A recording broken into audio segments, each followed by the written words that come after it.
This episode is brought to you by Goals.com, the sales performance platform built to help teams stay focused, motivated, and on track. While most CRMs just track data, Goals.com drives real results. It's simple, affordable, and designed to help your sales team hit targets faster, without the headache of complex setup or costly consultants. Whether you're using a CRM or not, Goals.com works seamlessly to elevate your performance. Book a fun, fast demo today at Goals.com. Welcome back to the Goals.com podcast, where we dive deep into what drives high-level sales performance. Today, we're talking with someone who knows a thing or two about building powerful partner strategies and navigating complex sales environments. Adam Griffen is the Vice President of Sales at Cott Systems, a company that empowers local government offices with modern solutions for record preservation, efficiency, and constituent services. But beyond his title, Adam is a strategic operator with a track record for turning alliances into revenue engines and transforming underdog positions into market wins. In this episode, we're digging into the mindset, tactics, and partner motions that fuel long-term success, especially in the nuanced world of public sector sales. Whether you're a frontline rep or leading our go-to-market team, there's something here for you. Adam, let's get into it. Yes, sir.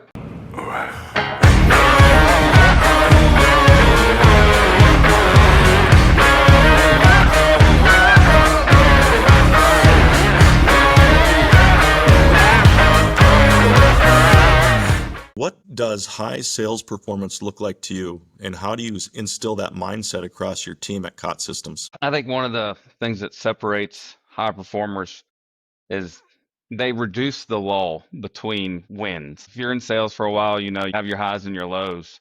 I think the top performers, the A players, are the ones that minimize the lows. You get caught up in working on a complex sales cycle to where you lose sight of prospecting and continuing to fill the pipeline. And so you get through, you land a couple of big deals, whether it's $500,000 or 100,000, and then you take a breath, and then all of a sudden you have a lull of 3 months because you spent so much time getting those deals in, you lost sight of the other side of the fence. Some systems are set up with SDRs and BDRs and then account managers, but for me and my experience selling, the hunter-farmer combination, you can't necessarily always focus on closing the deal. That's part of it, but you have to work on starting new deals in the interim as well. Sure. What are some of the most impactful habits or rituals you've developed as a sales leader that help you stay sharp and drive results? I try to participate in sales calls or demos. I learn the software. I help. We kind of role play still. I listen to a lot of calls, do a lot of call coaching. That helps kind of keep everything fresh, and then really staying involved in the process, not just checking on what's going on with the pipeline, but getting into the details of where someone might be with a particular conversation.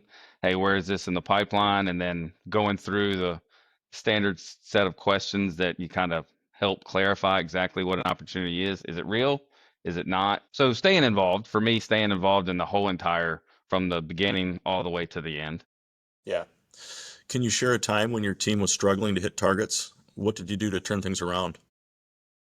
Well, I think when you kind of hit a slump, you got to go back to fundamentals, going back to the foundations of how you started and making sure that you're still checking those boxes.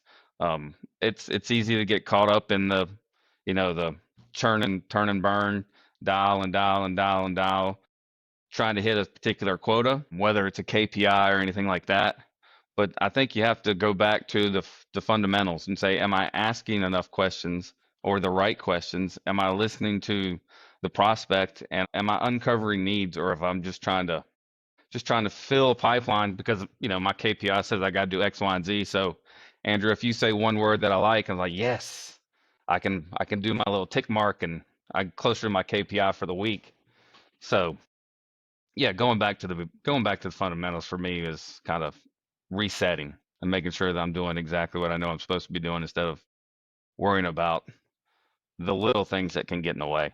How do you keep your team motivated, especially in long, complex sales cycles like those common in the public sector? Well, I think this is kind of a trick question in a way. I think that starts maybe at the hiring process or the development of the team, because in sales, if you got to do a lot of babysitting, you might not have the right players. And for me, one of the maturation processes of selling to get to an A player is the motivation is comes from within.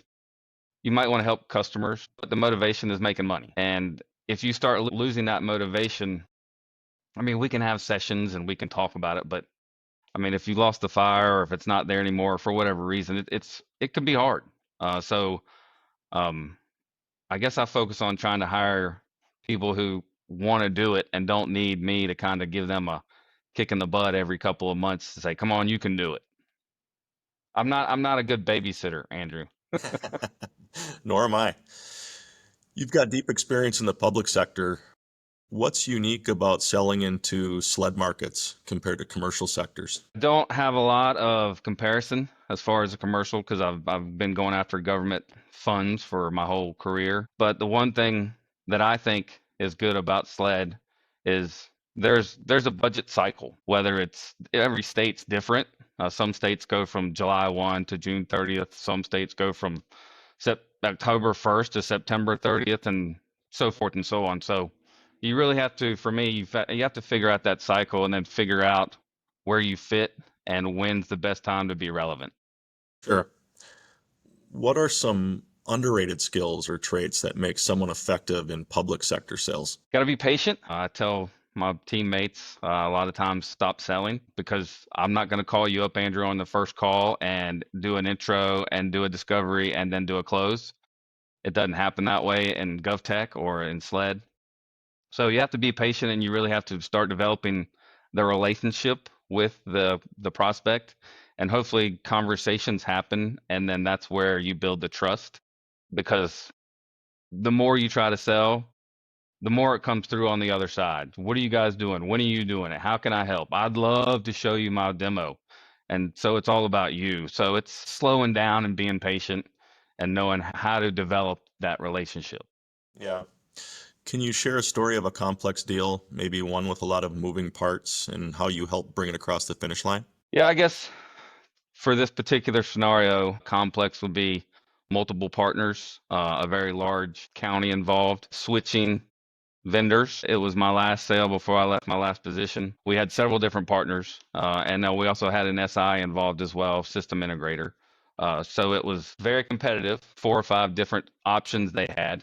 They were leaving one of our competitors and they were looking at us and all the other ones. So it was several different departments involved as well. So it was the first initial call, the first initial demo, talking with the partner who we're integrating with, then figuring out what system integrator we wanted to use, doing a site visit, meeting with the different departments. So it was a pretty complex cycle. It took about 10 or 11 months to get the commitment. And then something that if you're not in GovTech, this will be a surprise. And then it took me another 14 months to actually get the purchase order through the paperwork and the process. But through that course, I don't know how many different contacts, but we actually sold the product through one of our partners, so it's on their paper. So it was a lot of communication across 3 different companies, one prospect. So I'd say that was pretty complex and standard for a big GovTech deal. It took a lot longer than you wanted it to. Yeah, that's an insane amount of patience and follow through.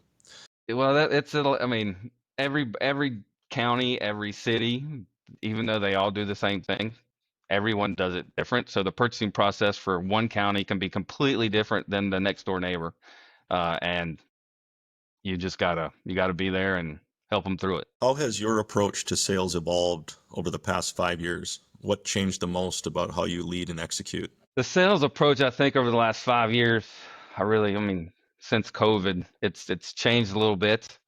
Technology's advanced. Um, Cold calling's not dead. It's just you have to be much more precise on how you go about it. But I think there has to be, and this is not something I came up with. I've been watching webinars and talking with people, and I think over the past year or two, I've realized there's got to be a multi-prong approach on prospecting, because it's harder to call. But then again, your prospect's getting 50 to 75 to 100 emails. Um, So you can't just do one thing and expect for it to work. You got to have some variety, and you got to be flexible. And I think that's the biggest approach, because I hate to say back in the day, but back in the day, smiling and dialing was effective. It's still effective now, but it has to be more intentional. I think much more targeted. Yeah, I agree. What are some key metrics you pay close attention to when evaluating sales performance beyond just quota attainment? I guess the sales performance for me comes down to the intentional communication with the prospect. I've said this many times. You have to be intentional. Andrew, I can't call you up 4 times in 4 weeks and just say, "Hey, I'm checking in." Drop by. "Hey, Andrew, I got some donuts." No one keeps those KPIs. I look for, how long was your initial conversation? How many open-ended questions did you ask versus how many closed-ended questions did you ask? And I can tell you by looking at your first phone call if it was if it was a success or not. Because if your initial phone call was 3 minutes, it really wasn't a phone call. So those are some of the, outside of a quota or your pipeline or your actual revenue for the month. Those are little things that kind of give me an indication of where you're trending. Yeah, so kind of level of engagement.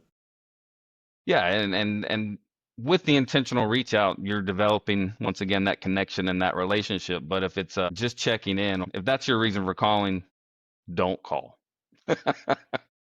What's one lesson you had to learn the hard way as a sales leader?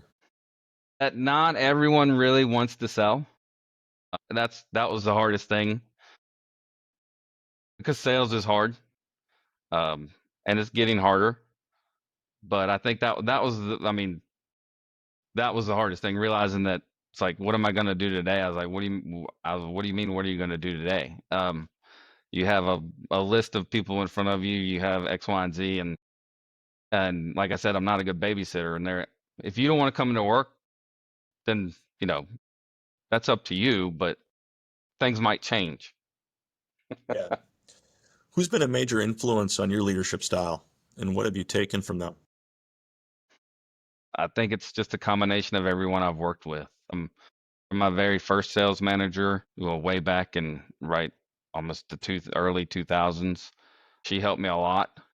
She was hard on me, which can be good and bad. I'd get excited about a phone call, walk into her office and tell her, "Yeah, I think I got a great new lead." And then she'd start peppering me with the questions I should have asked. And I was like, "No, I don't know that. No, I don't know that." And then Kelly would say, "Well, go call him back right now." I'm like, "What?" Like, I just got off the phone with him. Starting that way, and then working up through a couple of different sales managers. I've learned a lot from all of them. And so there's not just one person that stands out. Kind of do it my own way, because I'm still more of a coach player, and I like to be involved in the process and not just a numbers and a spreadsheet kind of off to the side guy. Yeah.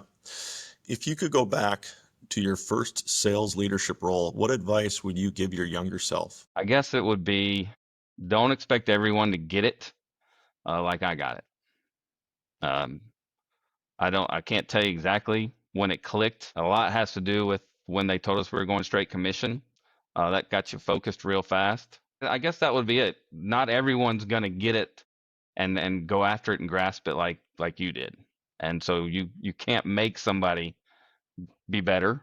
You can't make somebody be good if they don't want to necessarily be better. Because I can help and I can push, but if you're not going to meet me halfway and put in the effort, then I, you know, you're in the wrong profession. Yeah. What's one trend or shift in sales that you're keeping a close eye on for the future? I mean, I'd say this is the easiest one, because I think everyone's doing it, but it has to be the AI aspect and how to incorporate that into the sales process. Um, literally the sales process. It could be the phone calling aspect, or figuring out how to generate leads, or incorporating or tying together the marketing and sales collaboration. But AI is, everyone's talking about it, and it's I'm way behind the curve. I'm learning now, so that would be the big one. Adam, appreciate you being here today. Hey, thank you very much, Andrew. Have a good afternoon. All right, that's a wrap on today's conversation with Adam Griffen. A great reminder that sales success isn't just about hitting numbers. It's about building the right strategies, partnership, and mindset to win in complex environments. If you took away one tactic, idea, or perspective from today's episode, take a second to share it with a teammate or drop us a review. And if you're looking to elevate your own sales performance, head over to Goals.com to learn how we can help your team stay focused, drive results, and hit their targets. Thanks again for listening. We'll see you next time on the Goals.com podcast.